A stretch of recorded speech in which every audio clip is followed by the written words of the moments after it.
நான் கமலஹாசன் பர்மா பசாரில் அவருடைய ஹேராம் படம் சிடி வந்துருச்சு.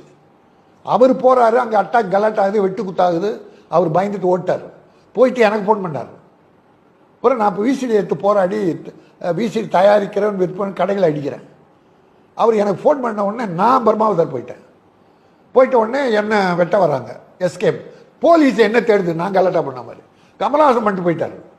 என்ன ஏ1 இப்பவும் கேஸ் இருக்கு. ஆனால் கேஆரும் கேஆர்ஜியும் அன்னைக்கு ப்ரொடியூசர் கவுன்சிலில் என்னை ஆதரித்து என்னை அரெஸ்ட் பண்ணக்கூடாது, போலீஸ் 3 டீம் என்னை தேடுது அரெஸ்ட் பண்ண. அப்போ அரெஸ்ட் பண்ணக்கூடாதுன்னு சேம்பரில் மீட்டிங் போடுறாங்க.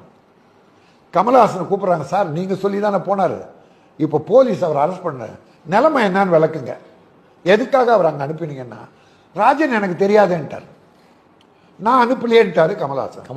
கமலஹாசன் அவர் தான், சத்தியமா அவர் தான். ஆனால் அந்த இரவு 11 மணிக்கு எனக்கு ஃபோன் வருது. அப்போ லேண்ட்லைன் 25955010 என் லேண்ட்லைன். 11 மணிக்கு.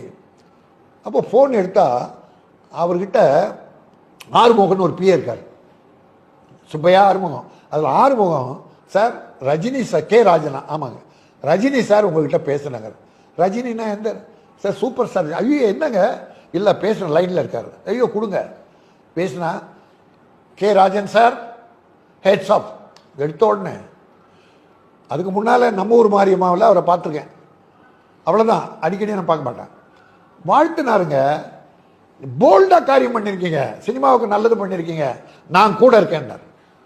அந்த வார்த்தை இருக்க போகிறதில்ல அவர். ஆனால் அந்த வார்த்தை எனக்கு எவ்வளோ பெரிய தம்பு தெரியுமா?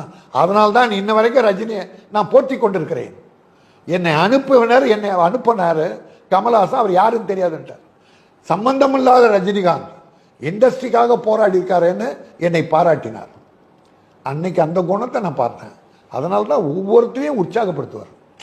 அவர் யாருக்குமே பாதகம் பண்ணதில்லை ரஜினி. அதனால தான் நிலைத்து இருக்கிறார். இதான் வேண்டிக்கிறேன். நான் எல்லாரையும் சொல்றது என்ன, இப்படி வாங்கப்பா, ஒரு எம்ஜிஆரா வாங்கப்பா, ஒரு நாளைக்கு ஒரு ரஜினியா வாங்கப்பான்னு தான் கேட்டுக்கிறேன், வேற ஒன்றும் இல்லை. இப்போ வர படங்கள்ல வர பாடல்கள் எல்லாத்தையும்